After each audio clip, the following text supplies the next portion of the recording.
Welcome to Sunday Shrapnel. Come to Sunday Shrapnel. Welcome to Sunday Shrapnel.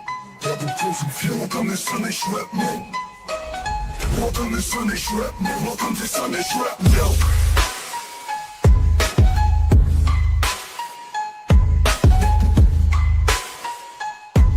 Welcome to Sunday Shrapnel. Welcome to Sunday Shrapnel.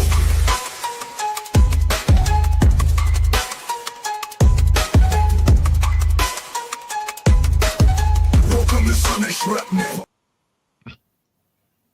That was sick. Very cool. How about the funk? I love it. It's cool. It's got some hi-hat and some bass. All right, folks. If you won't be better, right? If you won't be better tomorrow than you were today, what do you need tomorrow for? I guess what I'm trying to say is fuck Monday. Hello, Brainiacs. Oh, yeah. This is your weekend dose of red carpet hand jobs and gold-plated dildos. We're here to ask the question, can I have change for $1? Also, can I have $1? Welcome to the Sunday Shrapnel. Ariel is on location in San Marcos searching for a hidden shoebox full of Kalana pins. We believe she has it somewhere in a house, but all we've ascertained from satellite photos is that it is not on the roof. Meanwhile, hopefully the post-church buffet has settled, the taint has been suitably moistened, and you've chosen to watch us instead of the Oscar pre-party. We thank you, and we love you. What you celebrities must understand is that we own you for life, and the second you're dead, because of the advances made by AI, we will resurrect you and have you selling toilet cleaner before you're in the ground.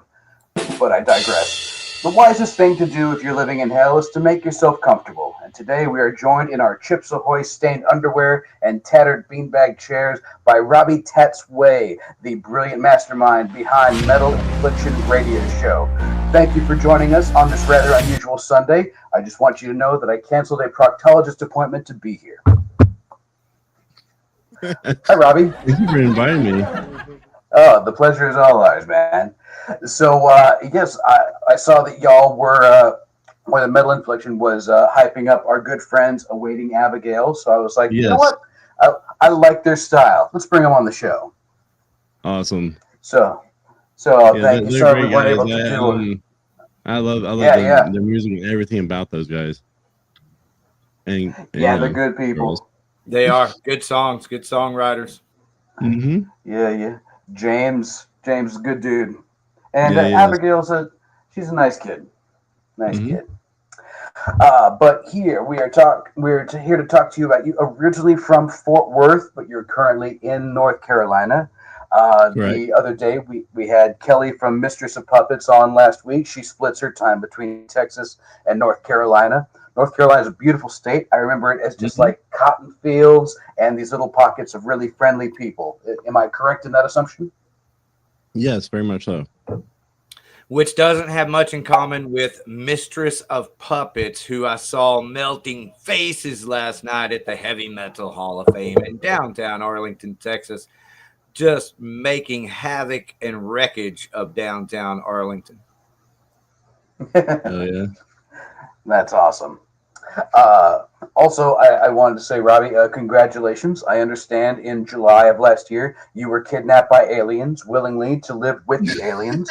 I look forward to your autobiography, Robbie Tats in the Galaxy Far, Far Away. That's funny. I just randomly posted that one day.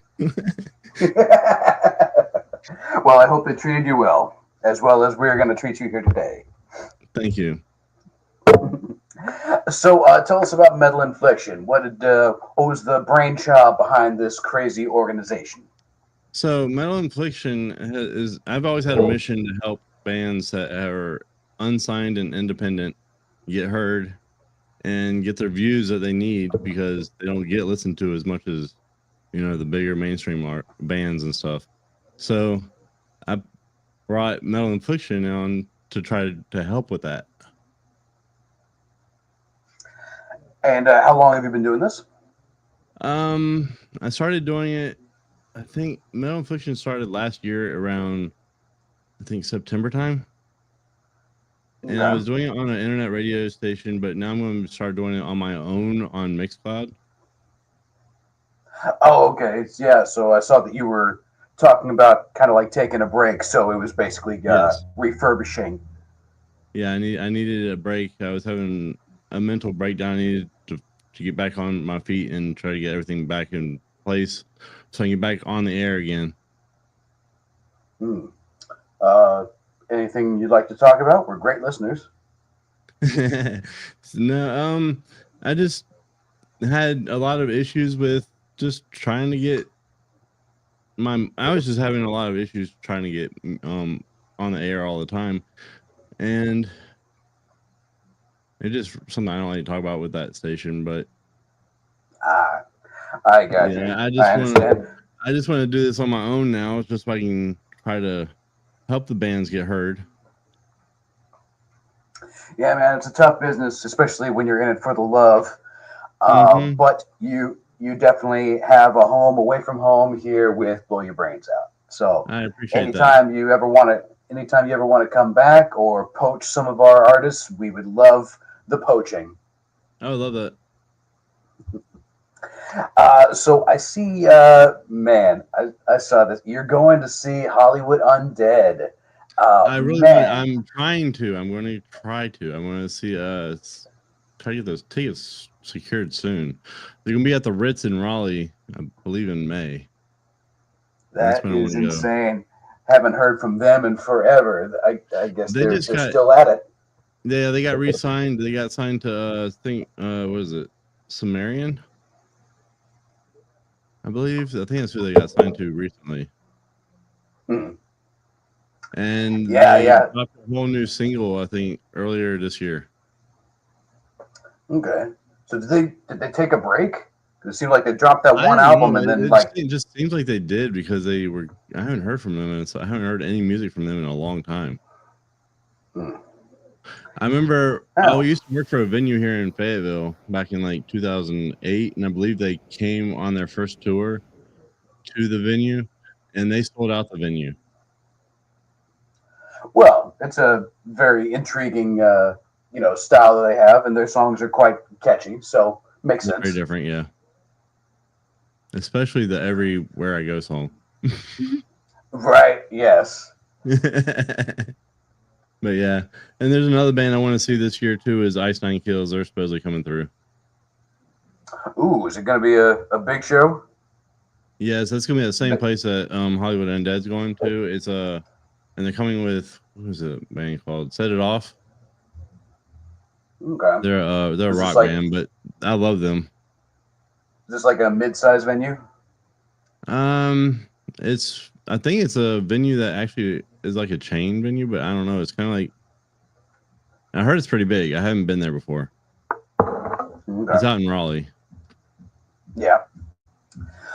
So what are some huge differences between Fort Worth and your current residence? So I never got to live in Fort Worth. That's where I was born. But I was put up for adoption down there in Fort Worth. And I lived in Texas for the first 5 years of my life.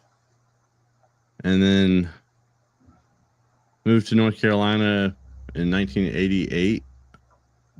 And back then I was listening to only country music. Which I give props to my best friends from back when I was in elementary school because they introduced me to the Smashing Pumpkins, which is what got me into rock music. So from there, I went to death metal. Oh, natural progression. Yes. Yes. It was good because I love the Smashing Pumpkins guitar riffs. It was just really interesting. Yeah, Billy, man, he writes songs on a different wavelength than the rest of us. Remember, the song I heard first was Zero. Oh, that's a great song. Yeah. Because that harmonics is what caught my ear. Yeah, dude. Those new metal guys would always overuse the harmonics, and I felt like Billy used it just right on that song. Oh, he did. And the whole album was amazing. That double disc. Yes, definitely. Now, I'm kind of a Gish Siamese Dream fan, but yes, I like Siamese Dream too. That was a good album. But I was introduced to Melancholy first, so. And so you went from Smashing Pumpkins to death metal. Is there a thriving death metal scene in North Carolina? No, actually, there's not. We used to have venues in the area I'm in. We had like 3 different venues. We had the Rock Shop, the Drunk Horse Pub, and Jester's Pub, but all 3 of them are gone now. Just business was bad, or did the hurricane I take think them away? COVID destroyed most of the scene around Fayetteville. That sucks, man. So we had to practically travel to like Raleigh to get to the closest venue. Did the hurricanes take a lot out of y'all? I know it didn't in my area, but it did in the mountains. And I remember In This Moment was booked up in, I think, Asheville last year in November, fucking and love they had to In move This them Moment. to Fayetteville. I love that band. I love them band too. In I This wanted Moment. to go see them, but I was out of town. They were Nice people. playing at the Crown Theater here because they were supposed to be in Asheville when they were supposed to do that show, but they ended up moving it to Fayetteville because Asheville got flooded. Yeah. Well, shit. And they had Kim Dracula with them. Oh, dude, Kim Dracula's awesome. I love them. They stand out because they have multiple different genres put into one song. Ridiculous. Yeah, that dude's real fluid with the way he just changes styles within styles on just a single track. That's what makes him stand out. And oh yeah. And speaking of standing out, have you noticed any bands that have been submitting their music to Metal Infliction that have really stood out, besides our good friends in Awaiting Abigail? Let me think. There was one. I don't remember what their names were. I think it was King Ern. They're actually from they're from Berlin, Germany. Okay. And they actually stood out to me the most. They actually, because they've been staying in contact with me even on my break. they heavier, lighter, slower, they're heavy. faster? Okay. They're just really heavy, and actually the lead singer, I think it was lead singer, showed up in the chat room on my show when I was doing the New Year's Eve show. Oh, nice. He said that they had a big party down in Berlin for that night. Oh, hell yeah. That's what's up. Now, my natural infliction, or my natural inclination is to say, do they sound like Rammstein? But I don't want to sound like a douchebag. But since it's out there, do they sound really. like Rammstein? They're not that style, no. Okay. They're just straight up metal. Oh, okay. That's cool, man. Yeah, the Europeans, they really know how to do metal on a different wavelength than us They do. Westerners. And I believe they just have phenomenal sound over there. It's ridiculous. I remember seeing an interview with the lead singer of Rammstein. He was trying to get booked in America for the first time. And the booking agents out here were like, you speak German in your songs, so why would we want you out here? And so, and then he had to actually show a video of him live in Germany to be able to get him intrigued into booking him in America, because they saw that show and it was badass. Because the lead singer of Rammstein actually is a pyrotechnic technician. Yes. And yes, I he did does know all that. those on his own. And he's what, an Olympic swimmer or something? I think so. Can't remember. Something like that. He's got an Olympic style mohawk. I'll give him that. Yes, he does. And he's in his 60s now. And he's still beefy as a motherfucker. Mm-hmm. Man, he's got multiple bands too. It's crazy how many bands he has. Yeah, dude. When I saw them at Pledge of Allegiance back in like 01, Slipknot and System of a Down headlined, but Rammstein stole that shit. There was just so much fire, and every song was catchy and kicked ass. Mm-hmm. But but I do have memorable moments with some of the bands I actually worked with. that have come through the area. I used to work for a promoter while he was on tour with bands. He was a tour manager, so he had me take over his shows that he booked, and I was doing promotions and stuff. So I was running his shows. We had, and the one that really stood out the most was the September Morning show. You ever heard of September Tell us Morning? about it. I have not. It's a female-fronted band. They actually based their music off of a story, and they built their own comic book series. And they sell the comic books at their shows. And their music is based off that comic book. It's just really interesting how they put that together. And I remember they were touring with a Texas band, which I know the lead singer of that band is the producer and sound engineer, or the one that mixes most of the music for Upon a Burning Body. The band was called Charcoal Tongue. Okay. Ever heard of them? I've not, but yeah, Upon a Burning Body. Yeah, that's way south of us. We're doing our best to ingratiate ourselves with the Southern Texas metal scene. But yeah, we know as far as what the people want to feed us. Yep. Well, Charcoal Tongue, they're kind of like Korn in a way. They sound a lot like Korn. Okay. Are we talking like ended up mixing and mastering and all of Upon a Burning Body stuff? We talking first 2 albums Korn, second 2 albums Korn, when they started doing digital shit? Let's see. It's probably maybe in closer to the third or fourth album. Okay. Where it started getting a little softer. Right. Yeah. But you know what? When you're a teenager, that music fucking speaks to you, man. Oh, it does. I remember being obsessed with Korn back in the day when I was in high school. Yeah, Rick here, he was around to see the heyday of the speed and thrash metal that was coming through North Texas in the late 80s, early 90s. So Rick, what was it like when these down-tuned, groove-oriented bands started moving in on the Panteras of the world? I've kind of always self-confessed here, been into a little more of a classic metal than, even most headbangers.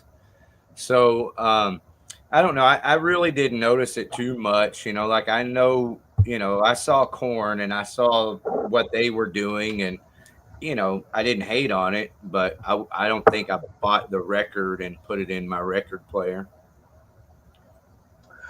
Well, there was a slow burn up to that, because before Korn, you had Helmet and Prong, and to a degree, Faith No More, that were kind of ushering in this kind of simpler, slower, groove-oriented thing rather than the fast, speed stuff. That's true. And I was around for the whole San Francisco metal, or second wave of San Francisco metal with Forbidden and Violence and Death Angel and all of those bands. That's what I played on KNON. I used to DJ on a local radio station here, Robbie Tats, and I played that a lot. But as far as the thrash metal, I just was fortunate to, again, know Mike Scascia of Rigor Mortis personally, and know Casey and Hardin Harrison, the drummer. Casey, the beef eater. We need to definitely get him on when Gore's coming through town.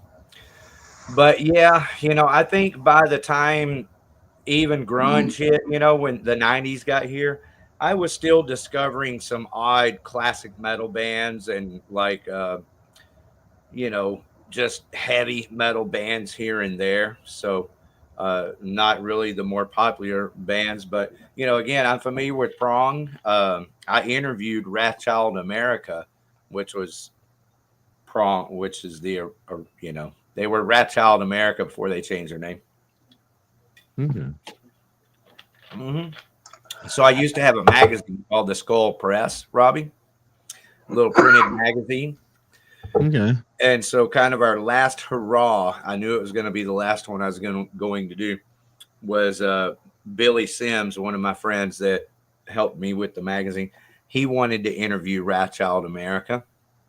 And so we interviewed them. And then to kind of bring this back around full circle, I also like grew up with Pantera. When people say those glam days, I was right there in the middle of that era, all the way up to Vulgar Display of Power. And kind of what happened was, you know, I had a family, I have 2 children. So and that's part of this equation in me enjoying music in the 90s and 2000s was I was a dad by then. And had I not been, I could have easily caught that Pantera train and, you know, gone out on the road. I'd have had a job if I'd have wanted one, but I couldn't do that. So the answer is I was always purely satisfied. As much as I like Faith No More and Mr. Bungle and, you know, all the list of bands, you know, I still, you know, like Judas Priest is my all-time favorite band. Those first 3 Metallica albums actually do it for me, you know. And then from time to time, I find these other obscure bands that nobody ever really knows about. Resist and Bite is a band that I listen to a lot now. They just have one debut album featuring the lead guitarist from Tesla, Tommy Skiok. And then there's another guy called Walls of Sound. The guy's name is Greg Walls. And to me, those 2 records are 2 of the best records I've heard in the last like 3 years. Other than Dank, Dave Jarvis had a band called Dank, still does as far as I'm concerned. And I actually listen to Dank as much as I listen to almost anything else because it's a new experience for me, you know, and that's one of the things that I really enjoy the most about music is a new experience. So someone in the chat just popped in. It was it's the guy from King Ern. Hey, King Ern. Greetings from Berlin, Germany. Sweet. We've gone international. Thank you, Mr. Graff. We appreciate that. And thank you also, Robbie Tats, because he yes, thank you, Robbie. Yes. So, Robbie, are there any up-and-coming North Carolina bands that you'd really like to promote on this show? Okay, so there's one right that I know of that I can think of off the top of my head. And it's technically not a band, but he does this, what do you call it? Trap metal. Yes. This guy, he's in a wheelchair. He's and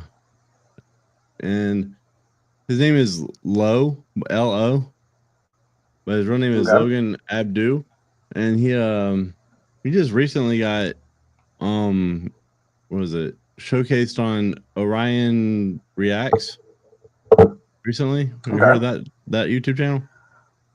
I have not. That guy's gotten huge. He's been reacting to a lot of big metal bands, and he recently got put on that. And Lo he does these screams over trap metal beats that people make. Well, then I have to get a hold of him. Orion Reacts. All right, thank you very much. And then check out Lo too. I'll put it. Can I put a link in the chat? Of course. Absolutely.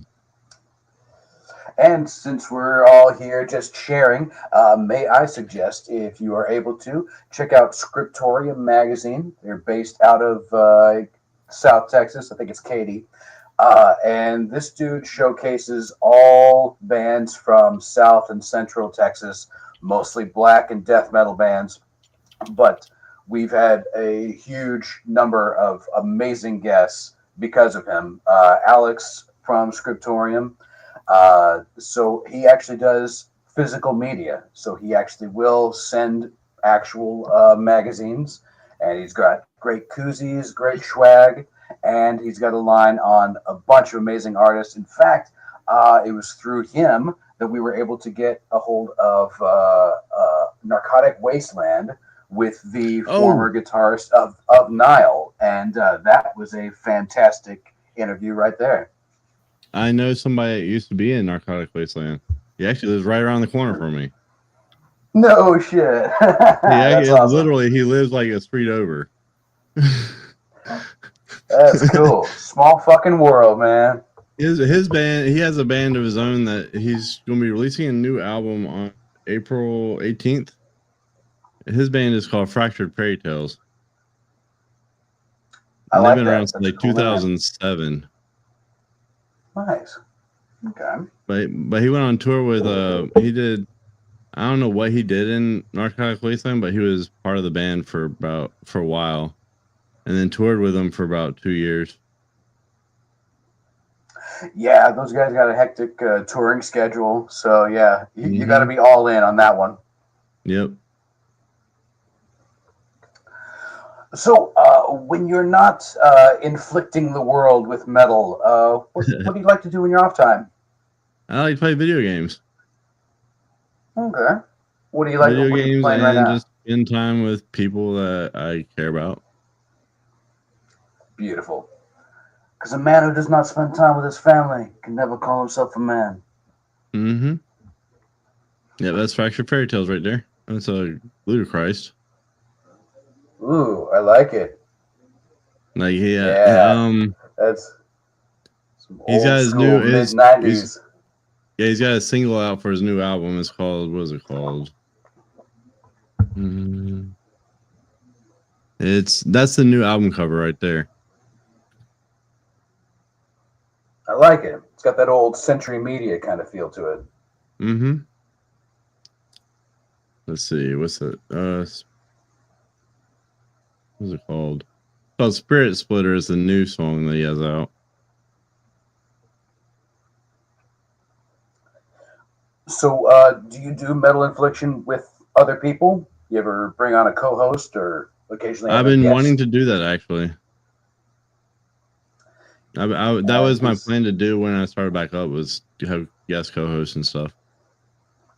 Yeah, things are a lot more freer and a lot friendlier when you've got a partner. Hey, Rick. Oh yeah. Yeah, I can tell you, bro, that I can't envision myself carrying a whole hour or two by myself, and It's very hard.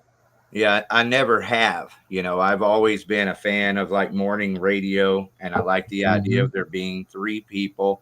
But nevertheless, what I really want to say is that I am very extremely fortunate, Robbie. It's hard to find someone like Dave Jarvis or like Ariel that'll pretty much just give of their time every Wednesday.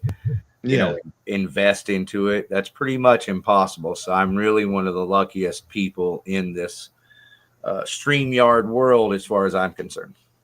Yeah. I've been trying to branch out and try to find other shows that I can actually join on too. Well, again, you found a home here, man. We're just all about sharing, music. That's really awesome. That's the main reason we're here, is because we love music. It is our religion and our law, and we love, preaching the gospel of heavy fucking metal. Hell yeah. All right, so so we got an actual name here. Is Figo of King Ern. So I'm gonna go look up his Facebook while y'all are talking. So okay. My show is actually sponsored by a tattoo shop here in Fayetteville. Okay. And I've been getting a new tattoo worked on that he's been working on for me. And it's got like a microphone with a mouth. I'll show it to you real quick. I can do it this way. He's still nice. And then he's got fill in the hand. He's doing a major cover up right here. It's beautiful color work. There was there used to be a Hatchet Man right there. It's gone now. Oh, are you a reformed juggalo? Reformed juggalo? I just changed it to the microphone. Oh, okay. Still a proud I found out that the juggalos ended up becoming like known as a gang by the FBI. Yes, I remember. I learned that in college in 2011. It was like, really, all their tattoos became gang tattoos. So I'm like, you need to cover that up. That's so stupid. And then not they only became is ICP part of our musical promotion college, but we have our very own Lardy B here from our area who just signed with ICP. is working together with them. So we're all That's cool. I'm so a fan of them. I just needed to cover up that tattoo. right. I get it. Yeah. You got to look out for numero uno. I get that. Mm-hmm. Yeah, you don't want to go to Because the if I pen ever with got that caught doing unless you're anything, really even though I committed. don't get caught doing anything because I don't do anything, but if I ever got caught doing anything, they would use that as a way of calling it a gang thing. Right. Just in case. Nah. Yes. You're doing the smart thing. Mm-hmm. But that being said, let's be honest, Riddlebox and Great Malenko are fantastic albums. Those I'm were not the gonna best lie. albums because when they got into their new stuff, I think they got a little lazy with it. Yeah, that whole magnets, how do they work? That's when I stuck a pencil in my brain. I feel All right, like everybody, let's they welcome think, King Earn to the show. what's up, King Earn? Put him up that way. Ooh. So he had already posted this on our Blow Your Brains Out group page. So thank you for taking the time to do that. Hell yeah. I bet he has a library card that he actually uses.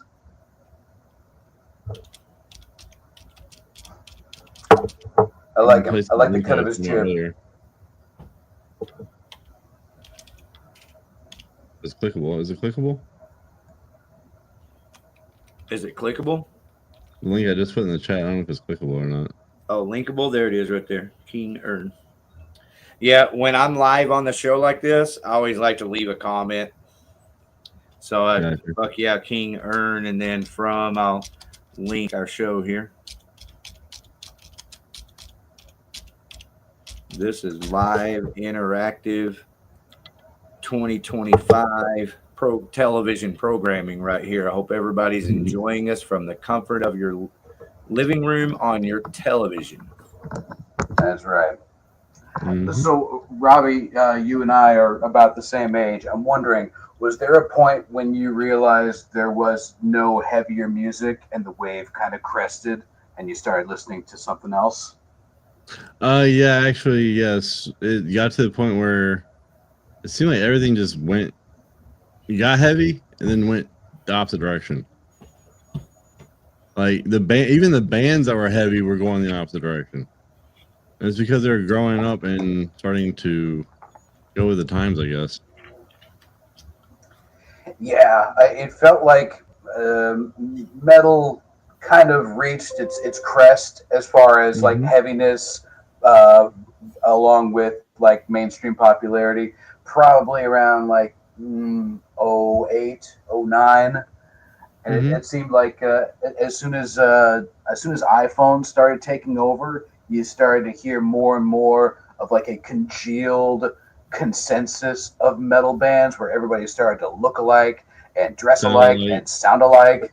And it feels like it's along with very few exceptions, it's kind of been like that for the past like 15 years. It has been.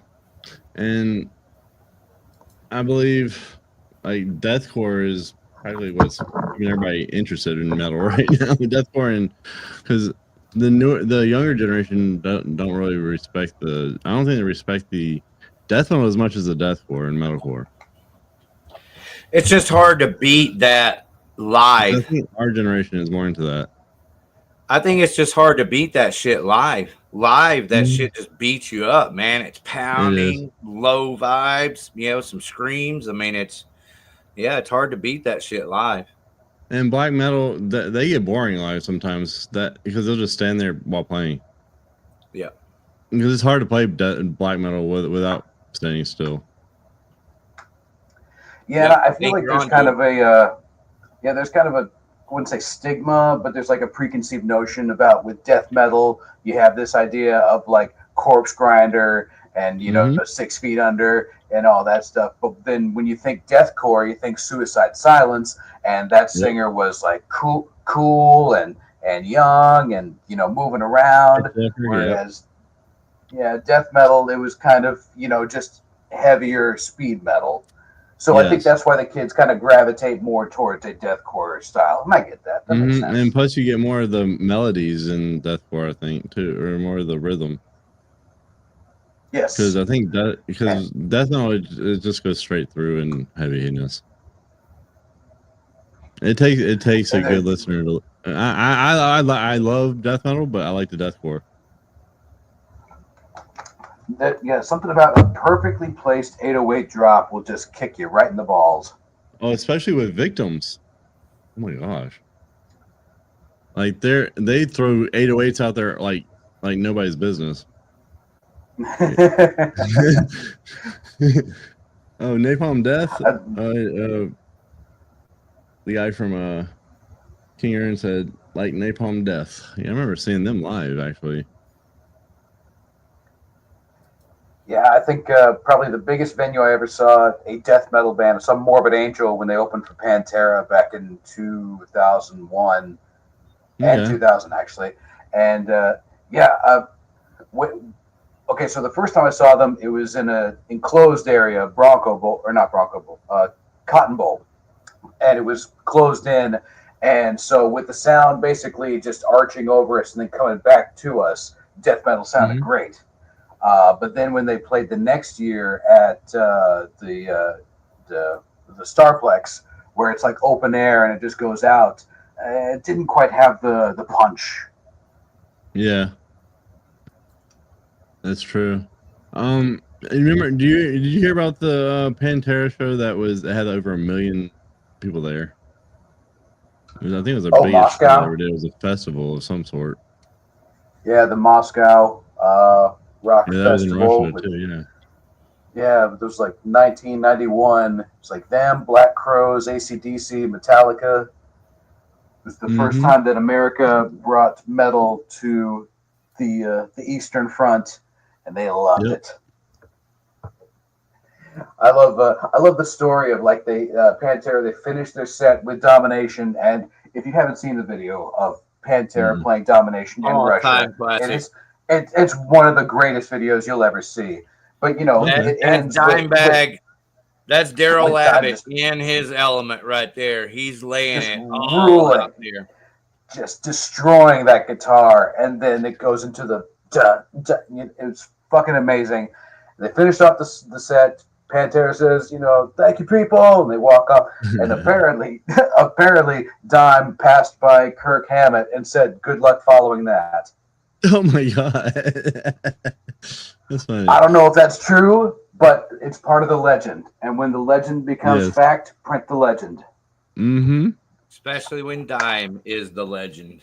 Oh my god! And I remember seeing Vinnie Paul. Yeah, out here in Fayetteville. He came out here for Justice Pub. They played with Hell. He played with Hell Yeah. Yeah. And that night, Hell Yeah, I was just there because I was the street team leader of the venue. But then the owner of the venue is like, "Can you go pick up Chad Gray from the hotel and bring him up here?" Nice. I'm like, me pick up Chad Gray? What kind of question is that? Okay, yeah, I'll do it. I'm like, why isn't the runner doing it? And he goes, because she's got drunk. That's perfect. I'm glad I'm able to go do that. And I went and picked him up. He's quiet when he's in the car because he doesn't like to use his voice before the show. Of course. But it was insane how much security Vinnie Paul had to have because of the situation. Well, I mean, can't blame him. Yeah, I know. I can't blame him at all. Three levels of security. That's what Phil had to have. They did. They had he had his own security, and then the venue had to have extra security that night. Yeah, they call it 3 levels. There's 5 levels of security, and that Pantera required, or Phil did. Phil required 3 levels. Yeah, because I think Vinny, he required a lot because of the situation with his brother. Yeah. So what that means is that you have to have a venue security, a band security, and a personal field security. And they had to put the barriers further back from the stage. Yeah. All I can tell you is that nobody got to Phil Anselmo when I saw him. And this was just at the War Beast show, Dave, at Ridgely Theater. Phil Anselmo joined War Beast. War Beast was signed to Phil Anselmo's record label. And I've got videos of that here on this YouTube channel, Outlaw Video TV, if you want to see them. But yeah, that night, There were 3 levels of security for Phil Anselmo, and you did not see him if he didn't want to, see you. Yeah. There was just no way to get to him. It was impossible. But fortunately, he was cool to me at least that night, and bought me a glass of whiskey. Sit down at the bar with me for a good 20 minutes. We talked, kept it light. Neither one of us really brought up dime. Just kind of really talked about War Beast. That's cool, man. Yeah, dude. When we opened for Super Joint in San Antonio back in like 04, it was before Don died. That would have been great then. We were able to go up to his bus quite easily, and that was a special time because he actually OD'd that night. Hey, that is special. Yeah, you never forget your third time. Yeah, or theirs. Yeah, right. But for what it's worth, we had nothing to do with it. We just showed up, and we had our friend Billy, who actually knew him from the '80s, and we were just like, "Hey, Phil, how you doing?" And he was, "What's up?" And "What's up, man?" Our boy Billy was just like, "What's up, man? Remember me from back in the day?" And clearly Phil was like not having it. He was like, "Oh, I'm not like that anymore," and walked away. It's like, "Oh, Billy, either you're a liar or he's a douchebag." Or both. Well, I was happy to see William last night at Mistress of Puppets. William? Yeah. Which William? Wild Bill. Wild Bill? Dank drummer. He was excited to tell me I was going to love that new Dank record coming out. Good old Billy. Billy Bill. Hell yeah. All right. So, Robbie, what do you have going on this year? Any special plans for the show or to host your own shows? I'm trying to get my show back on the road, and I'm trying to find somewhere other than just Mixcloud to place it. And I'm glad to know that I have a home here too as well. Fucking A. And yeah, man. Yeah. That makes me shit happy. Here anytime you want. Yeah, absolutely. Normally we air every Wednesday night, 8 to 10 p.m. Central Time, so 9 to 11 y'all's time. That was about the time that I was doing my show on the station, but I don't do it on that station anymore, so I'm more free on that day now. All right. Hey, check this out, Robbie. This is the link that you gave us. Mm-hmm. Who is this? That's Low. He's the one that's in the wheelchair that does the trap metal. Okay, cool. Shout out to Low. Very cool, Low. He's from Greensboro, North Carolina. Actually, Roxborough, North Carolina.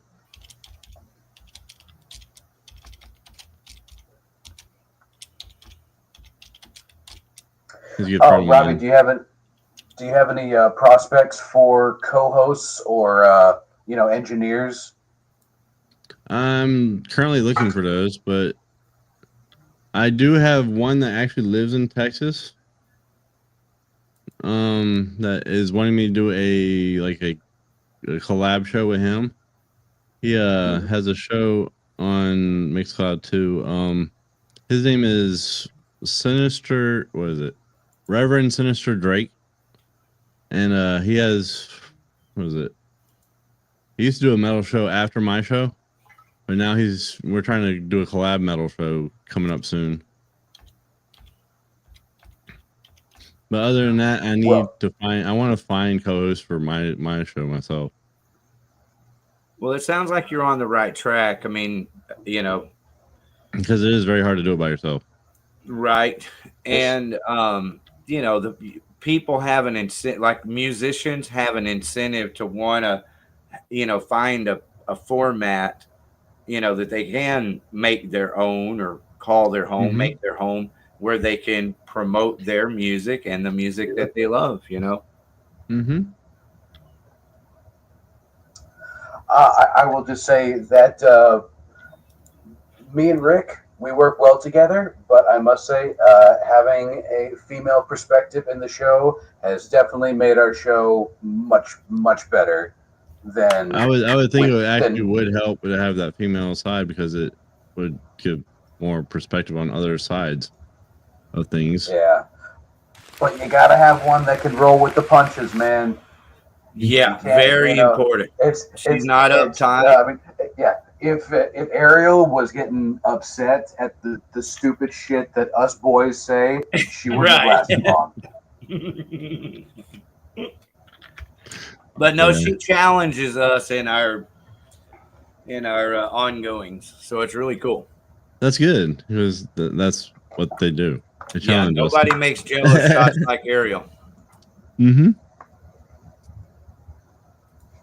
And she happens to be an amazing singer. She just has a beautiful voice and a kick-ass band. So I've got the Medical Infliction Radio Show Facebook pulled up here. Yep. Which band was Ariel in? I can't remember. It was Against All Odds. That's right. Robbie, are there a lot of chicks that are into metal in your neck of the woods? There is a band here, but I don't know if they're metal. It would say metal. They might be hard rock. But there is a band that is from North Carolina that has been around for a while. Light Divided. They just stand out a lot. I booked them back when I was booking shows. I booked them with a band called what are they called? Auxilia. And they're no longer together. Auxilia is no longer together, but that band right there kicked ass. But I Light Divided kicked ass too. The only problem was I booked them on a day that Star Wars movie came out. One of them came out and it flopped because of that. No. Star Wars movie instead. Aw, sad face. But we did have a crowd, but it wasn't a big crowd. But it was a very intimate situation because the lead singer of Auxilia came off stage and got with his microphone, and there was a kid in the crowd, and he put his arm around like this and headbanged with him while he was singing. So that was pretty cool. That's what it's all about, man. Metal family. Mm-hmm. Well, luckily you don't have to worry about that because I don't think there's going to be a good Star Wars movie for another like 10 years. I know, right? I mean, even with Kathleen Kennedy stepping down and everything, like they haven't done shit with Star Wars since what? Last Jedi. That last movie they put out was not the best one. It was not great at all. It was just too political. What was their last movie? I can't remember what the name of it was, but it came out in like 2020 or 2019. Okay, so the last one I remember that was like Rise of Skywalker, which was just. It might be the one. That was like, you know, if they made a Vine, you know, those old Vines into movies. Like, it was like they just threw everything at you, and before you could even register what was going on, 15 other fucking things had happened. Oh my god! I was about to say that because it got very confusing on that one because the fact that that they would throw scenes at you and you're like, where are we in the movie?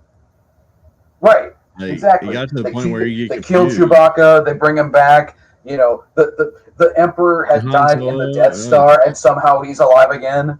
There's an entire planet of just lightning. Are you kidding me? I'm like, they went out of order so much it went crazy. Yeah. But I remember seeing that one while I was down in Texas before I left. There's Waiting Abigail right there. Oh yeah. She did a reaction to me playing them the first time. Is it on? Oh, nice. And also, I want you to make sure to keep those horns high throughout this whole show. And enjoy. Let's see what we got next. We got Bad Mind by Awaiting Abigail. Here we go. Ooh. Yeah. And she's such an awesome vocalist. Go stream Bad Mind, everyone.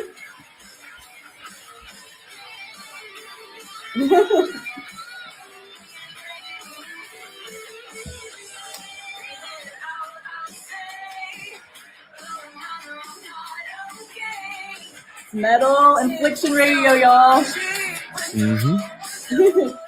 Did everything go wrong?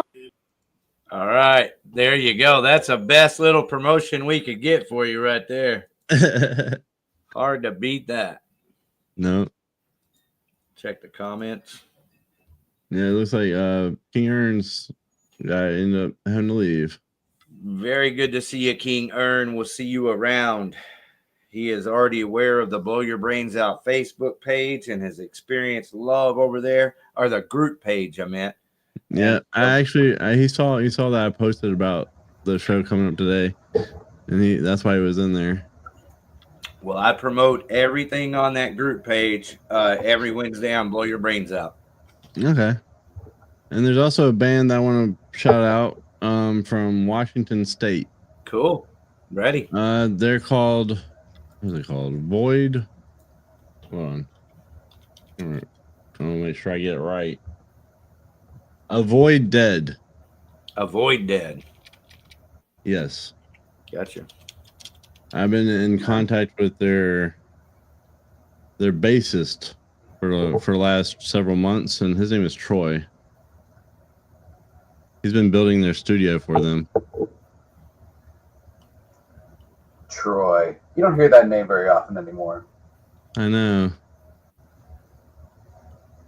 But Eight-time they're going on a little mini tour coming up here with I think the ex drummer of Rob Zombie.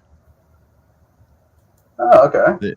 Well, I can't remember what band it was that he's in. I have to look again. Does that look right?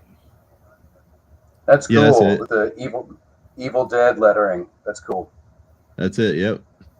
And the band I think they're all military veterans. And what their message is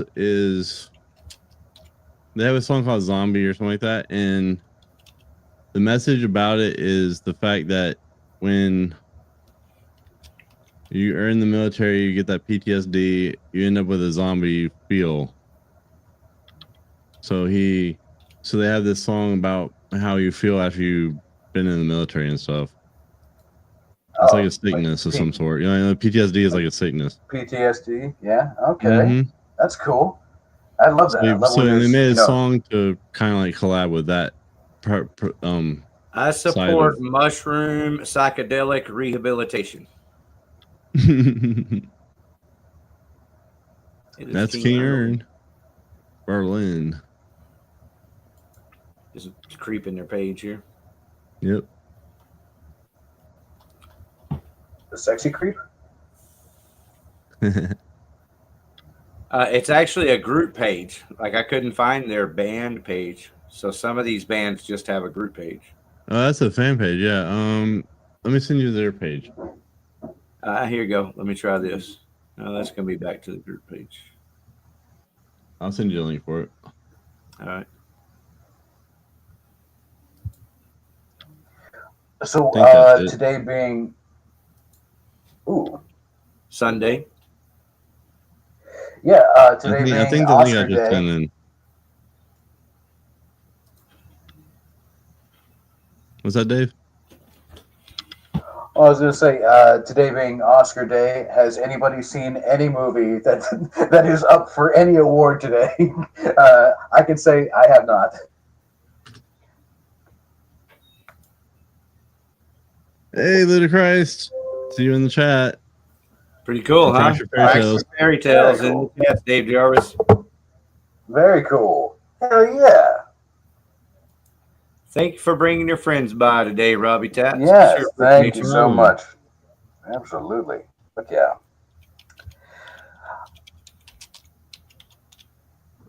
Yeah, make sure to check them out on YouTube too. They have music videos.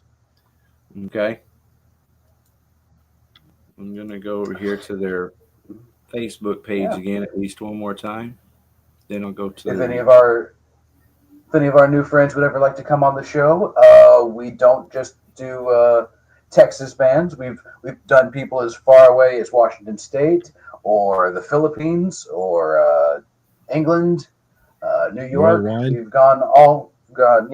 We've gone international. So we just love talking music. Yep. That's what keeps the world going is music, practically. Mm-hmm. Especially in our minds. Yeah, no kidding. Speaking of which, has anybody heard any new developments as far as that Vince Neil plane crash? Wait, I didn't hear about that one. Yeah, like it was like his private plane crashed, and I want to say the pilot died, and like people got hurt, but the details were slow coming out, and then like I haven't heard Happened anything. 2 days ago? It was probably a few weeks ago, actually. It happened in Arizona? No. Yeah, in Arizona, in Scottsdale. Scottsdale. Ugh, I've been to Scottsdale. Yeah. That's not the place you want to die. I found a link for it. Question is, did he charter the plane from that other band that he had the accident with? I'm thinking New York Dolls, but I know that's not it.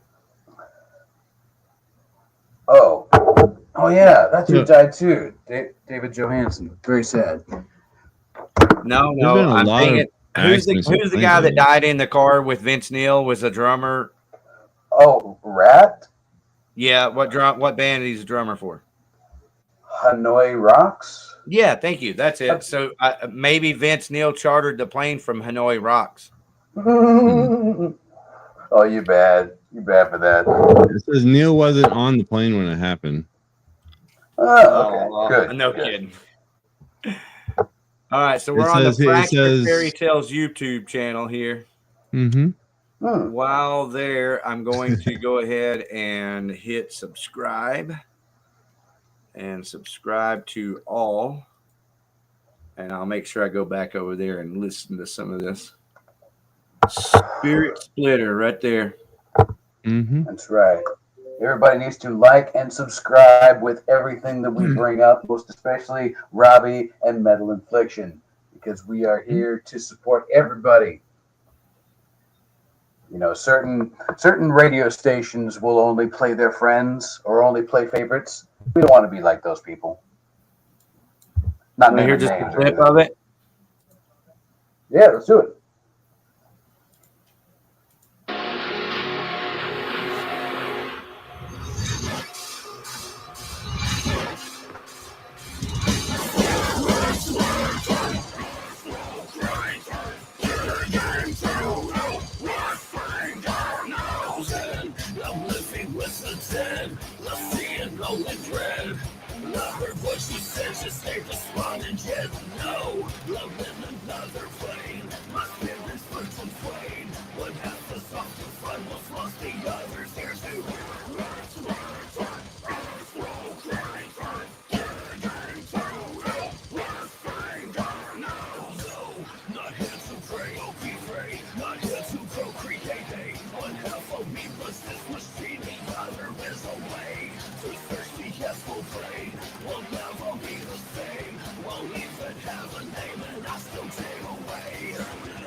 I like that. That was nice. Yeah. Got some good nightmare fuel visuals out of that as well. Dave, that was like Behemoth meets Vane. Yeah, there was a certain creepy pasta about it. I like it. Like if the Babadook was a band, that would be it. Again, live. You know, if you can perform that shit live, there's so much power. It's hard to beat that shit. Most definitely. I'm trying to find his. That's how I felt about the Chariot. I'm very fortunate to have seen a hardcore band called the Chariot. Well, I've heard of them. I've actually seen them live too. Yeah, I've seen them like 20 times, and I became friends with them and like right up close, you know, and that shit is just hard to beat live. You know, it's hard to make a show, a performance more exciting than what the Chariot did. I know.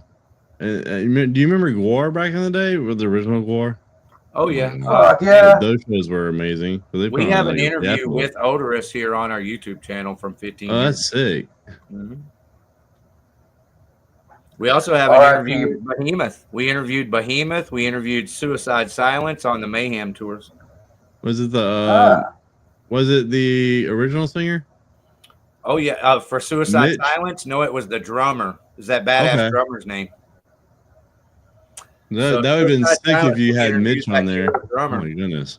But Behemoth, we did interview the singer. I can't forget it. Can't remember his name. Nar or something. Yeah, I love Behemoth. They came through here before. Dude, they were devastating live.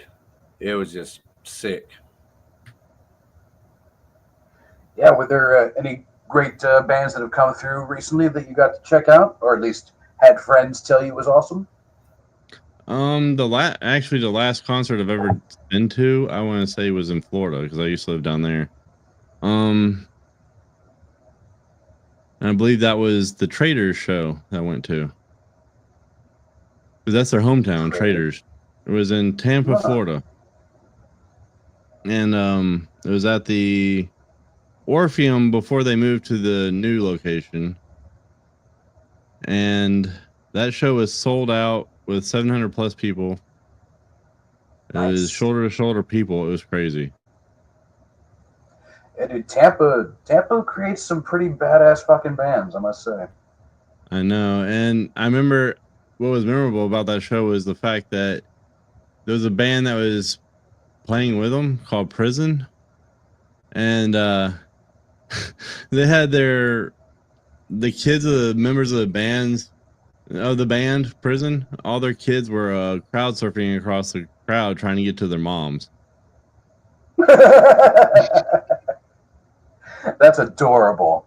Because they were all on stage with the band and they had to crowd surf back to their moms. All right, sweetie. We got the Astra van on hold. Thought that was funny. Well, that's cool, man. You know, you got to hook them while they're young, like the tobacco industry. Yep. There's regular dudes making some weird stuff, man. Yeah. Again, I thought it was tight death metal. That show live, I would enjoy that, guaranteed. I've seen them live. Crash Your Fairy Tales is amazing live. Here's the funny thing. I have to confess, you know, I love, like, Judas Priest is my favorite band. Eddie Van Halen's my favorite guitarist with Randy Rhoads and Dime. You know, there's no shame in that shit for me. That's who I am. That's what I actually enjoy and listen to. They're very unique. Like the Chariot, for example, or even Behemoth. I did listen to that one Behemoth record multiple times because it is badass. But I never listened to the Chariot records, but like 2 or 3 times. I'm done. I don't need to listen to those records again. But live, you can't beat that shit. No. What is it? Man, I want to see if there's anything coming up that is even worth seeing that's before the Hollywood Undead show. Well, that's kind of where we're at right now with Blow Your Brains Out. We've interviewed most of the Dallas Fort Worth bands, and we've recycled a few, enjoyably so. And now we've also reached out to a lot of other Texas, mostly death metal bands and metal bands through script packaging. But what I'd like to do right now, and I'm sharing this with you, Robbie, because it's something that you might think about also, is, really go after the touring bands. The touring bands, that's how you get interviews with Behemoth and Suicide Silence before anybody really knows about it, Yeah. And, those bands all have an incentive to do interviews because they're out promoting their shows on the road and hoping to sell merchandise. I remember how I love helping out the ones that are touring. Whenever I was booking touring bands that were not even really known, I would even help them out with a place to stay for a night. Yeah. I would let them stay at my apartment for the night. Meals. You make the world a better place, sir. Some food, some extra weed. It's better than sleeping in the van. Yeah, we're getting knifed by a hooker at the gas station. Yeah. Hey, I'll tell you a quick little story that emphasized that. There used to be a band called Scream that was a touring band out of a van, And the guy in that band went on to be the drummer of Nirvana. Okay. And is Dave Grohl. Yeah. And they played the Tombstone here in Fort Worth. They played the Tombstone Factory once. I believe there's a venue here in North Carolina still around that Nirvana actually performed at. Yeah. It's a little nice. Well, it looks like a house, but it's a venue out in Charlotte called the Milestone. Okay. That place is insane looking for being in a house looking setting. Punk rock. Like the stage was floor level, so underground. That's the underground, dude. You find you a place to set up and play. I will say, as far as booking guests, if you rely solely on the single guest and they bail at the last minute, which we've had happen quite a few times, if you don't have something to fall back on, it gets rough. So that's why I've been booking two and 3 different guests per show normally. Sunday shows are like special shows because like we've had recently, we'll book 3 guests, 3 bands, 3 whatever, and 2 of them will just stop talking to me the week of the show. It's like, well, by default, you are now our main guest, and hey, let's hit up some friends. Now, keep in mind, we do have a tacky and tasteless name called Blow Your Brains Out. I love that name. That name actually stands out. Of self-expression, but to others, it does push some buttons, and we had to try to, It stands out big time. It's a great way of weeding out the pussies. That's what I'm saying. Yeah, but lately I've been sending out invites where I just refer to us as BYBO. So then they get on the show and they find out what BYBO actually stands for, and they're like, "Oh God!" Yeah, I'm like, gotcha, bitch. That's backward. The O and the B is backwards. That's beautiful. Yeah, right. They're like, "Oh, what is this? Bring your own booze podcast?" Yes. Actually, I said that just with the acronym, and they all thought, "Oh, cool. So y'all drink?" And it's like, well, I mean, yeah, we do, but you know what? You'll find out when you get there. We're all good people together here. Yeah. We mean well. We just say things that are considered offensive. But here's the thing. Well, just because they're offended doesn't mean that what we said was offensive, because some of the shit we say doesn't offend other people. Exactly. And then some shit with no curse words whatsoever, might offend me. I try not to be offended because, it's all, it should be like, it's either all good or none of it is. Because when you start cherry picking what's cool to laugh at and what isn't, then you kind of fuck yourself. Yeah. Oh, speaking of war, I see they're on tour with Stag X and they're coming to North Carolina on June 15th. They're doing their Machines and Monsters tour. And Are you on Facebook or are you on their website? I'm on Ritz's website. It's ritzraleigh.com, but Somebody is making a little static there. Everything okay? Rocky got you by the balls there? Is that Ritz like the rapper with the big old poofy hair? It's spelled, it looks like it's almost spelled that way. I always thought of that. Because I remember when Ritz was performing at the Ritz.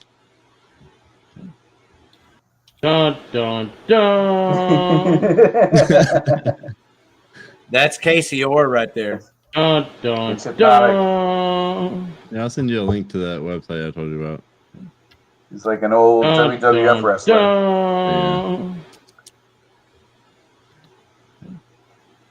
Yeah. Okay, I get it. I would love to go see Static X. Finish my link here. And share, and we're good. I found out that the new lead singer of Static X is actually the singer of Dope. Edsel Dope. Oh, Edsel. That's been rumored. I don't know. I thought it was true. Because actually they found Edsel Dope. Yeah, he's always been. They found out that it is him because everything they do with Static X has him involved with it now. Well, I can tell you something very cool, dude. One of my really cool stories is that dude, Edsel Dope from Dope, actually responded to me or contacted me, I don't know, with my band Mr. Freak and the Freak Show band. And he actually listened to the music and liked it and was cool enough to take the time. I think we were talking about doing a show together with them when they got here or something. I can't remember. That's a signature right there. I caught him coming out of the bathroom when the show was while they're setting up their show. I was like, "Can you sign my arm?" I have their logo right here, so I had their sign right there, and I got a tattoo. Yeah, dude. Got Virus, and I got Racy Shea. Kick ass. And that's why he is Robbie Tats. He's got Edsel Dope's signature tatted on his motherfucking arm. Yeah, Dope has always been one of my favorite bands. I know dude, they had a lot of hype coming out. When did they come out? 98, 99? Yeah, it was 98 or 99 is when their first album came out. Yeah. It was and the they brought a lot and of those sounds together in the right way. You know, that's the best way to put it. It's hard to find the magic formula of how to put all those sounds together. The album was called Felons and Revolutionaries. And was that the one with Fuck the Police? I believe so. No, maybe that was the second album. I can't remember if that was the one or not. I know they had Debonair was on that one. That one was on the Fast and Furious soundtrack. Oh, okay. Yeah, whichever one had Fuck the Police, that was the one that I had. And I was like, oh, this is cool. I dig that. But then, like, not too long after that, Slipknot came out, and that just kind of rewired my computer. Yeah. It was on that album. It was on that one.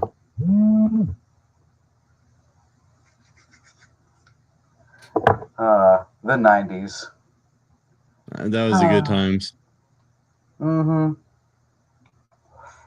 Of course, they would be considered new metal these days, which that was really kind of a blanket statement that they just kind of put on everything, which I feel I noticed that they put it on almost every genre, I mean, every band from that era. Yeah. I was like, why? Yeah. Do you might listen to a band, Robbie Tats, called Dank? They have a song called Only Pussies Call the Cops.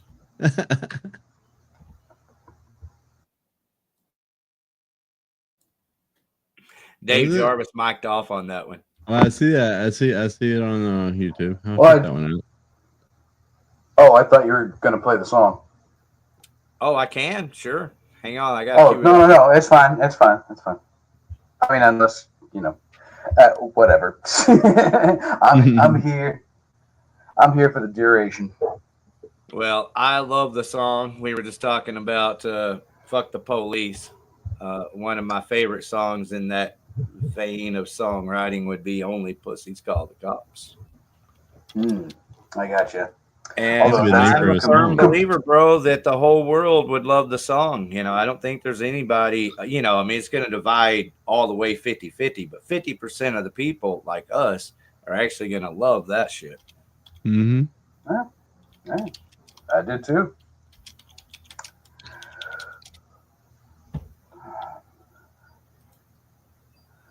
All right.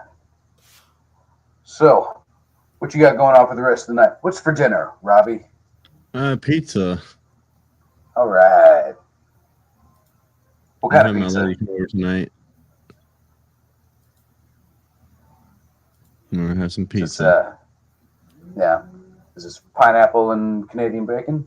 I don't know what kind of pizza we're going to have.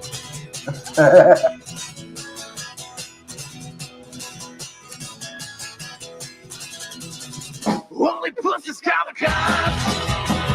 Only pussies call the cops. Only pussies call the cops. Only pussies call the cops. Got to the party with my baby on my side. Broke the drive from last night's show. And once me, I got a picture from behind. So we pop a new top, and only pussies call the cops. Only pussies call the cops. Only pussies call the cops. Only pussies call the cops. So gonna bring with you, trying to get around. Shooting the shit, trying to have a good time. I'm catching hell from emotional crime. Why don't you shed the teardrops? 'Cause only pussies call the cops. Only pussies call the cops. Only pussies call the cops. Only pussies call the cops.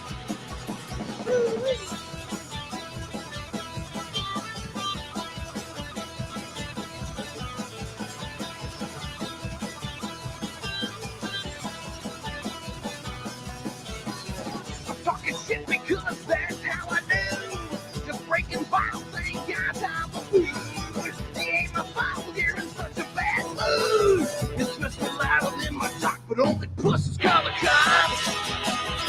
Only pussies call the cops. Only pussies call the cops. Only pussies call the cops. Pushed to the ground by half a man. He tried to apologize for spitting in his hand. He threw the fist and kicked him out of their land. And the beat never stopped, but only pussies call the cops. Only pussies call the cops. Only pussies call the cops. Only pussies call the cops. Only pussies call the cops.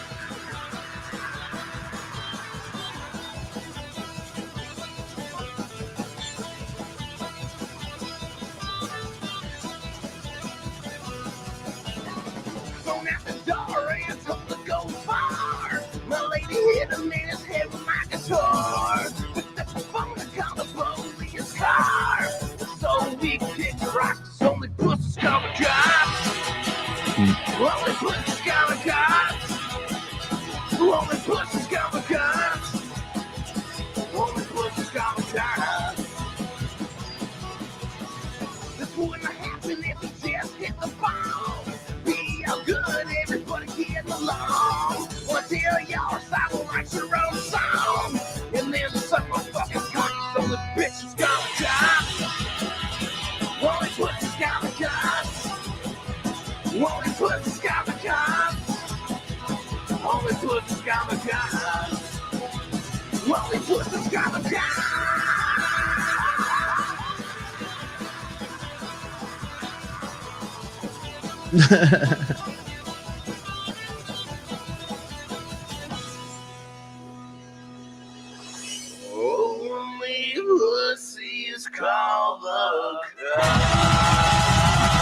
Pussy's call the cops. 911, what's your emergency? That's All awesome. right, I stand behind it. That song stands, with any legendary, amazing, great song ever recorded. Mm-hmm. Well, you might say the secret ingredient is crime. Timing. Because if the world only knew, bro, that Dank and Green both represent how much the music world maybe never was, but certainly how much it's changed, because both of those bands are people around the world would thoroughly enjoy. Why they don't know about them is beyond me. They need But to know we're about here them. to change that right here with our international audience. Now Europe knows only Pussies Call the Cops. Now we're in Texas, motherfuckers. That's right. So send us your breast and your finest. You know what? I fucked that up, but you know what? Too late now.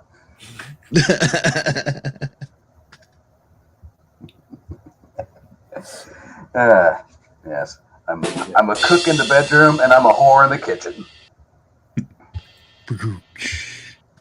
Yes, yes. I may talk like an idiot and look like an idiot, but don't let that fool you. I really am an idiot. That's why I hide behind. That's why I hide behind We're this here all picture. night. Yeah, exactly.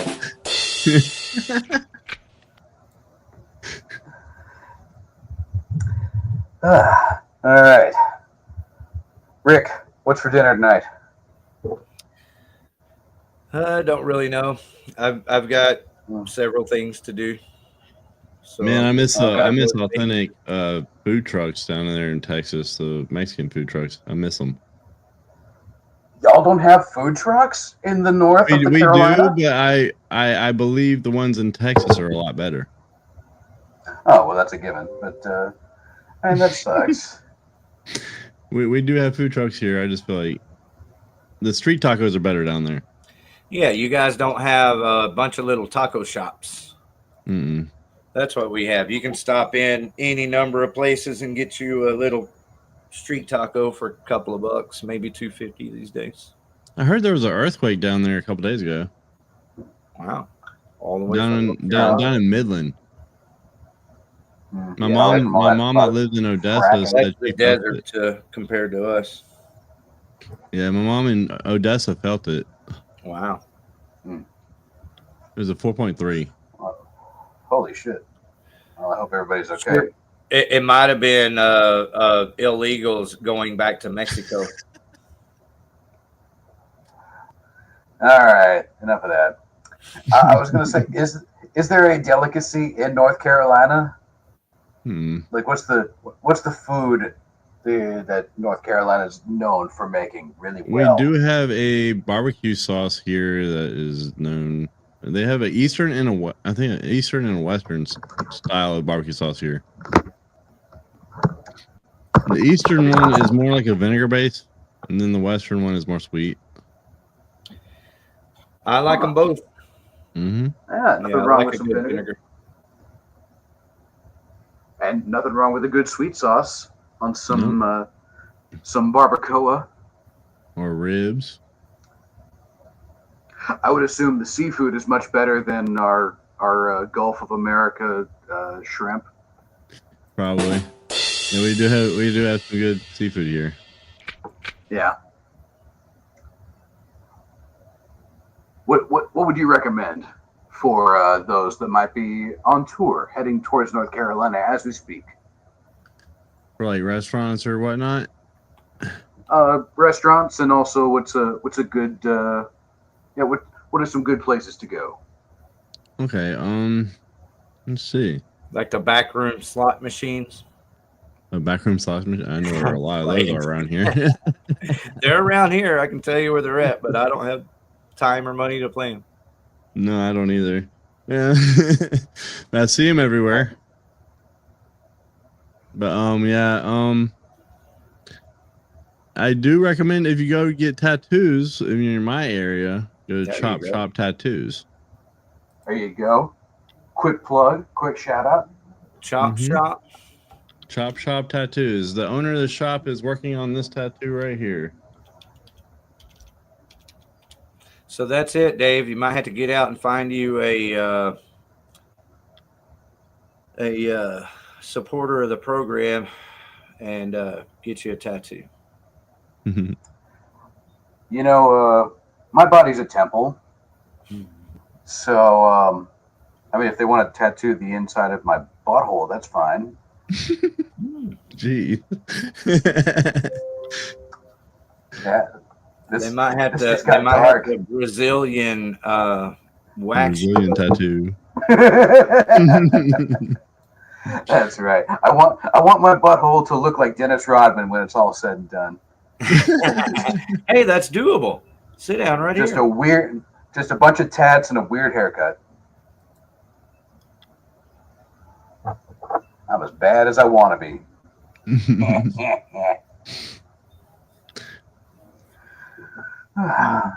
Okay. right. Yes. Well, it looks like their website is fucked up, so I'm just gonna The show. Chop Shop's website, it might be down. I didn't see it on Google anywhere. All right. You're right. I'm just gonna show their Facebook page. Otherwise, I was trying to show their YouTube channel. There it is. Get you some Chop Shop when you're in town.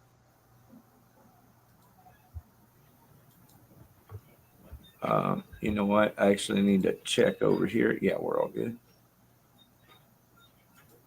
Ooh, so is Ric Flair a god in North Carolina?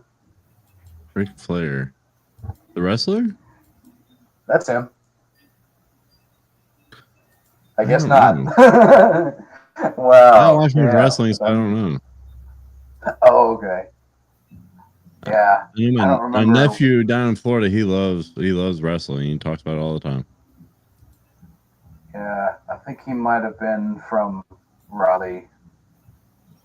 Oh, I know there are two wrestlers here. Oh no, They're Charlotte. from there's two of them that are like 2 cities over from me that were from the Hardy Brothers.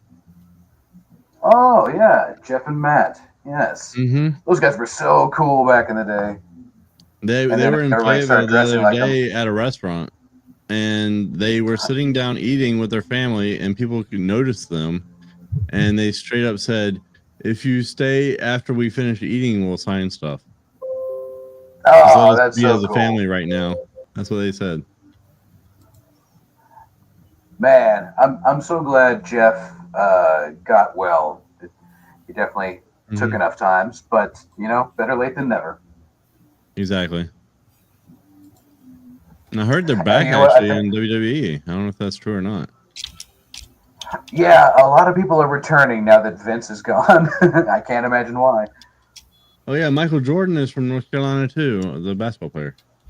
He is Chapel Hill, yeah. And I was thinking about it, I'm pretty sure Ric Flair is from Charlotte, North Carolina. I could look that up. Ric Flair. Yeah, North Carolina. It's a beautiful place. I remember we toured through there back in 2006. We played like 4 shows, and even the hitchhikers that we picked up were really nice.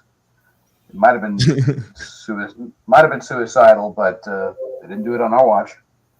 Yeah. Yeah, watch out with those hitchhikers. Right, of course. Yeah, you can't pick them up around here because they will definitely, nasty things to you. Mm-hmm. Excuse me.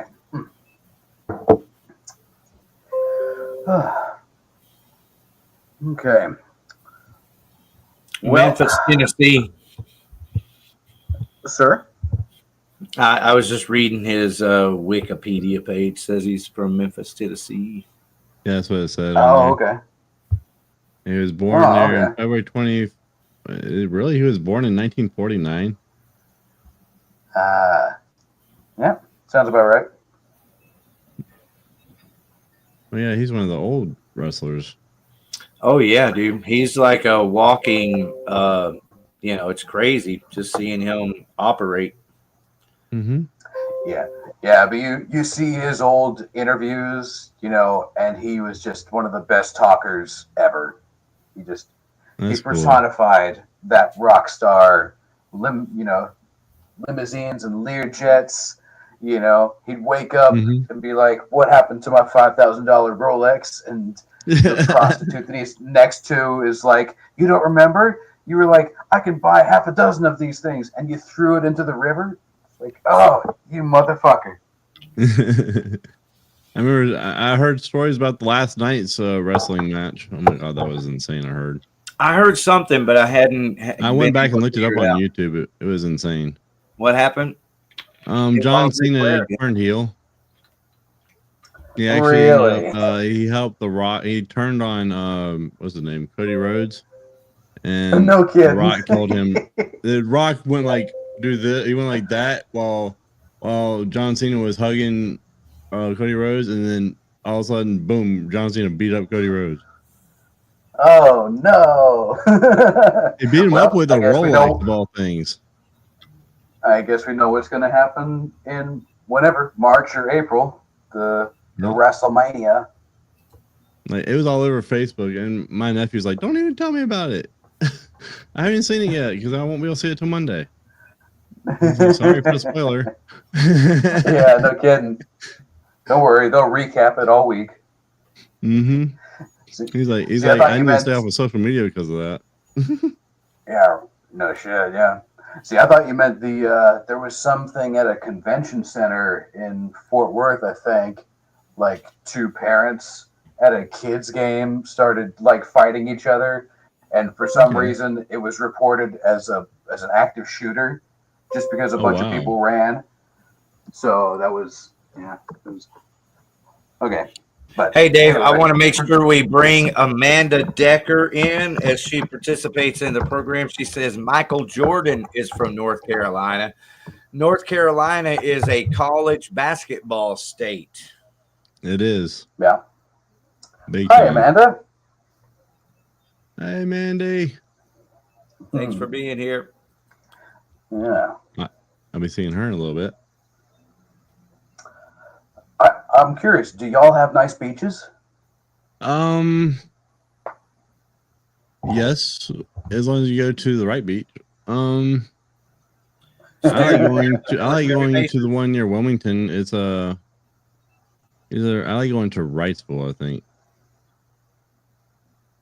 That one's peaceful, and then you got Carolina Beach. That one has a Ferris wheel, but that one got flooded during a hurricane or some storm like last year.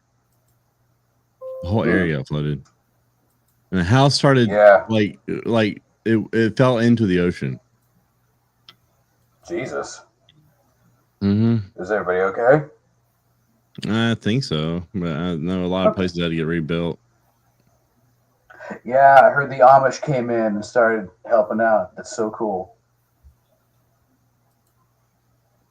But yeah, they Weird Al and company. I heard that Weird Al's page got hacked the other day. Oh no! I started posting random stuff, and he had to come back and say, "Oh, my page got hacked." Oh no, not you, Weird Al. You don't have a hateful bone in your body. You apologize to Coolio. Nobody should ever have to apologize to Coolio. I know, he was too fly for the sky. I know he died. He died of COVID, isn't that right? That's kind of a blanket statement, like new metal. It's like if you died during that 2 years for some reason, more often than not, you died of COVID. Mm-hmm. All right, there on the screen, that's the Mistress of Metal, a Mistress of Puppets right there with Kelly. Thank you, Kelly, for being on the show last Wednesday. And the full band awesome. with Elmo Jones Productions, Jerry Warden at the Heavy Metal Hall of Fame. Yeah, it looks like a decent place to rock out. It is. It's a little bigger than the Growl. Is there a decent sound or? Especially last night because Kelly brought some additional sound. But I would say, other than that, decent. Do they have an in-house sound person, or everybody got to bring their own sound? Well, Jerry, he has a PA there. And so, yeah, I'm pretty sure he's just setting the sound and walking away. I don't really know. It sounds good enough. Later. I want to go get drunk. If someone says something, he can turn it one way or the other. I don't know, man. I don't know that much about the goings on. You know. I know you know. No, I was actually with Phoenix last night. So, you know, I'm just having a good time with my son. Huh. Good. I'm happy that you're happy. And I'm happy that Robbie's happy. He enjoys downtown Arlington. Like, Phoenix is really he was already getting a little excited about performing, you know, and playing music. And he actually came up with his first song idea on his own that he came to me with and said he wanted this to be his song. And so I actually wrote the guitar part to it. We're talking about my 5-year-old grandson here. So I actually wrote the guitar part to the chorus the other day, and it's perfect. Like, and he sings it and enjoys it, you know? And so last night he was like, okay, I want to work together with you, Jerry, here at the Heavy Metal Hall of Fame. And Jerry was thinking, oh, he wants to run the door or run the sound or something. And so he goes, no, I want to play my music here. I'm going to perform with my band. Oh, that'd be awesome. Here. That's so cool. Yeah, man. So he's getting fired up, bro. I'm really excited about it. Get him ready young. Well, he performed with me. He performed with me one time before at the Maverick. Okay. And he did really well. And so I don't know. We'll see what happens. You know, either way, I'm just excited to see him have fun. And if he can combine his musical skills with his fun, we're going to all have a good time together. Yes. And we will make a fortune off of his back. I mean, shit. Sorry. Hopefully. I wouldn't. Well, he's definitely coming on the podcast. Man. The kid's going to need something. As far as I'm concerned, a profession is a crapshoot no matter what profession you're talking about anymore. Mm-hmm. So, you know, if he wants to be a steam train engineer, which is one of his dreams, then that's, you know, we're fully going to try everything I can to help that happen for him. Yeah, support that, yeah. But if he wants to play music and perform, then I can, you know, I'm a little better at helping in that area. Yep. Well, we're here to lift him up. Yes. Thanks, y'all. I really appreciate you just letting me talk about him, because I love him to pieces, and to see him get excited. And really, it's his own first song. It's called Bullet Power. I don't really know where it came from, but that's what he said was his song, is Bullet Power. That's awesome. Yeah. And, you know, we wrote it. He sings it. So I was talking to him today about how verses work, and talking to him about the verse ideas. So I was telling him you could make it about Gatorade and Powerade and body armor drinks, and talk about how you like body armor better than Gatorade and Powerade, you know. And I sang a little melody for him to kind of give him an idea, but I didn't want to like write it for him or put the idea in his head.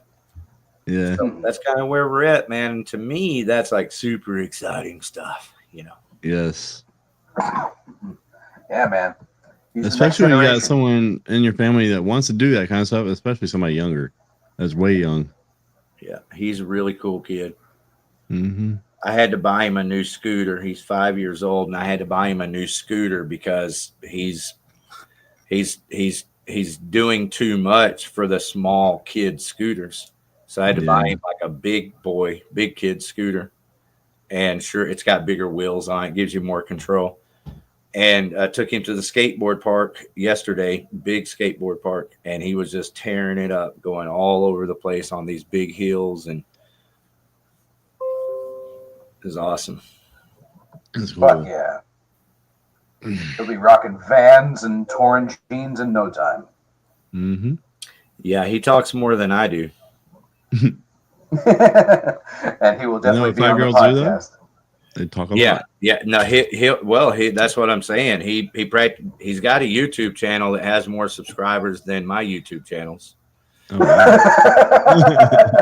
Yeah, and now he's talking to his viewers, and That's good. so yeah, I fully believe that he will entertain a crowd if he chooses to. Yep.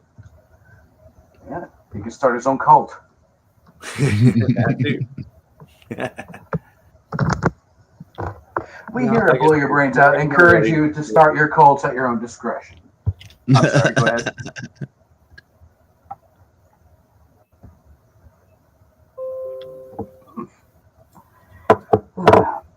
All right. Well, for those that are chilling watching us currently live, this Wednesday we will have special guest Billy LaFond from Skull Archer, as well as the fine folks from Rolls Gone Wild.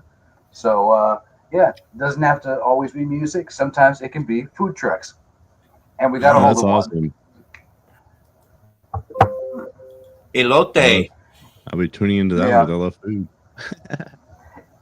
Yeah, dude, we got another one from a food truck, and he found out what the name of the show was, and he was like, "I'm sorry, my belief will not allow me to be on y'all's show." We were like, "Aw, come on, man! Yeah, good barbecue. Man, we're all just trying to be cool. Mm-hmm. It's not we don't ambush people. We're not like fucking Bill O'Reilly over here." Yeah. We're just shooting the shit. We're trying to find some common ground, even if we are states away. But we all love music, and we all love having a good time. So why not sharing that?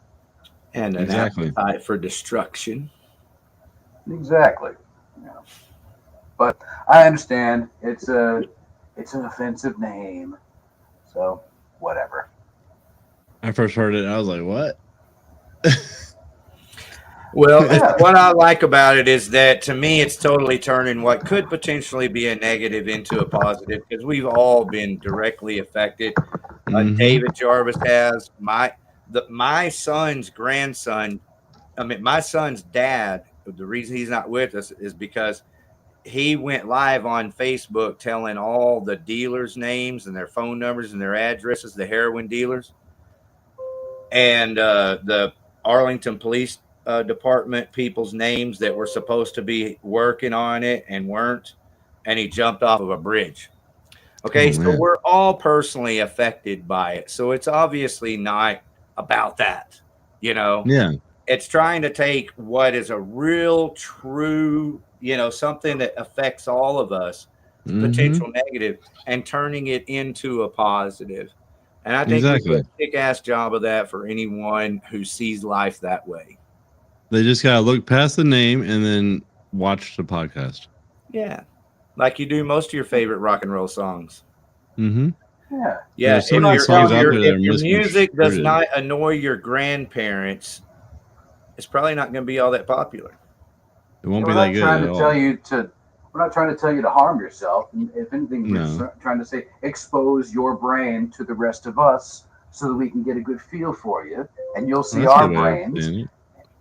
And together you realize that we're all matter that's condensed down into these physical forms to shoot the shit about music, about vibrations that can unite us. We're just waving and mattering. We're all in this together, man, like they were saying during COVID. But in this case, we actually mean it. Mm-hmm. We're just waving and mattering in the ether. Yep. That one little statement turns science and philosophy on its heels. Yeah, damn right. So I wanted to ask this before I didn't get a chance, but Robbie Tats, I want to say thank you very much for joining us on this interview. We're not done, but I did want to ask this. How would you like to be remembered? As the guy that tried to help the bands get heard, that needed to be heard. Fuck yeah. Okay. That cool. has always I been a asked mission that- of mine. I've been having this mission for over 20 years. So It's a wonderful mission. mm-hmm. We encourage the shit out of it. Yeah, and I fully understand it. You know, it's just a need to share the things that you love. You know, And I've the been people doing in it the all bands my that life. need to be heard, because the bands that are not heard are definitely not exposed to the right places. But if they find the right outlets, they can be heard. Well, Absolutely. together we all create the right outlet where Exactly. we all are heard. So thank you for being here and stay a part of the process together, man. Anytime you have something to promote, especially, be sure to come on, even if it's just for 5 or 10 minutes. You know, come on Okay, and promote anything you're doing that needs to be promoted. that'd be cool. I appreciate that. And then also, real quick, Dave, we do the weekly concert calendar, and then after that, we do an hour-long show that features all our local Dallas-Fort Worth bands. It's just BYBO Radio, and so you're welcome to hop on there and introduce a song or send me an MP3 file of a band, and we'll fit it in. Okay. Yeah. And before you go, did you think of any other bands that deserve a shout out? Let me try to think of one more at least. Okay. While we're talking. Let's see. And of course, we've got 100 bands we could play for you here, and that's one of the cool things about Blow Your Brains Out Radio. You can hear those bands there. Listen to a solid hour of, you know, underground unsigned bands, including Awaiting Abigail, and our very own Ariel with her band Against All Odds. Yeah. I'm gonna see if I can find anything in my emails. So I find a band from there. Let me pull the screen over here. It's on the other side of my screen for some reason. Let's see. Let's see. I know one of the first bands that really sent me messages was what is this band called? Any Given Reason. Okay. I believe they're from the UK. They're a metalcore band from there. Sweet. Now, we talk about like old school metalcore or like the MySpace metalcore? I think it's more of the new school. Okay. I hadn't heard their music in a long time, but they were the first one to ever send me an email when I started Metal Infliction. Any Given Reason. I've got Any Given Reason. It's easier for me just to pull it up and see if Let me see if I can find like I have a song on here. Here we go. Does that look like them? Is that from UK? Make sure. They look like they're from the UK, but no, I don't think as on there. Let me look and see if that's the right one. Yeah, that's the right one. Because Moose is in that band. He's the one that emailed me. So there you go. Any Given Reason. You never know where your hard work is going to lead to and where it might pay off. We've got at least hundreds of viewers right here on this video before the week's over. It might get into the thousands, but either way, now we know about Any Given Reason. Thank you, Robbie Tats. Yes. You're welcome. Most definitely. All right. Well, I think it's about time for us to depart. But I must say thank you, Robbie, for sharing this wonderful Sunday with us. And I appreciate you all inviting me. Yes, sir. And thank you to all of our wonderful fans out there, both in Texas and abroad. And thank you, Robbie, for bringing us new fans, man. That's really cool. Yes, sir. All right, so everybody check out touch. Metal Infliction. Oh, please do. Yes. Anytime you want to come back, please do. Everybody, Metal Infliction with Robbie Tats Way. Thank you, brother. Hey, same with the bands here with Shatter. What is it? Broken Fairy Tales? Fractured Fairy Tales. Fractured Fairy Tales. You guys, we're on Blow Your Brains Out on Facebook. The email is outlawvideotv@gmail. We'd love to have any of y'all on for at least 30 minutes and talk to you and listen to your music together. Fucking A. That'd be awesome to have him on there at least. Sure. Damn right it would. So I might send him an email. Okay. Any song you want to hear on the way out? Wait, How about give me a style and I can pick from my list here? Are you able to play any like Architects? They have a new album out. No, I mean we have all. Oh, you're talking about independent? Okay. Yeah. Let's see. We have all local. One of our most popular, like classic metal bands, a band that actually does it right, is called Iron Jaw. If you want to hear some, let's play that. Really good, heavy classic metal. Okay. Well, this is their latest song. We have multiple, and I like them all, but their latest song is called "Bury the Snake," and the band is Iron Jaw.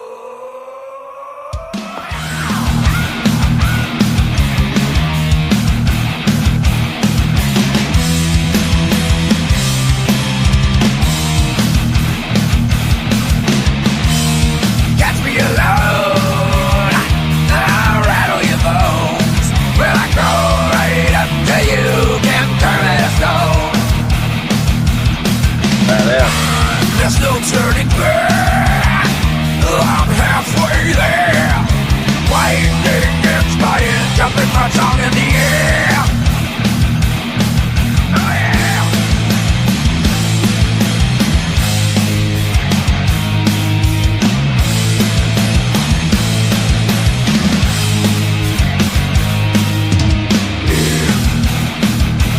Coiled in twine, tangled and heavy. Well, I waited all night to strike without your blessing. Streets have been seen, I'm playing for keeps. After I sold the builder's team. Shining skills of mama, the old snake charmer. Pierce the evil eye. Shedding skin before us, you're a forest. We'll hypnotize. Slither with stealth and grace, awaiting and stalking its prey. Succumb to the serpent's embrace. I risk it all to bury a snake. That's a chance I'll take the snake. I risk it all to bury the snake.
Bury the Snake by Iron Jaw. You like that, Robbie Tats? Hell yeah. Shit, That was yeah. badass. Well done, Rick Perry, and Rick Warden. Well done, Dave Jarvis. Robbie Tats. Yeah. Respect. Yes, sir. All right. Well, party on, party loud, and, don't do anything too crazy. And keep those horns high. Fuck yeah.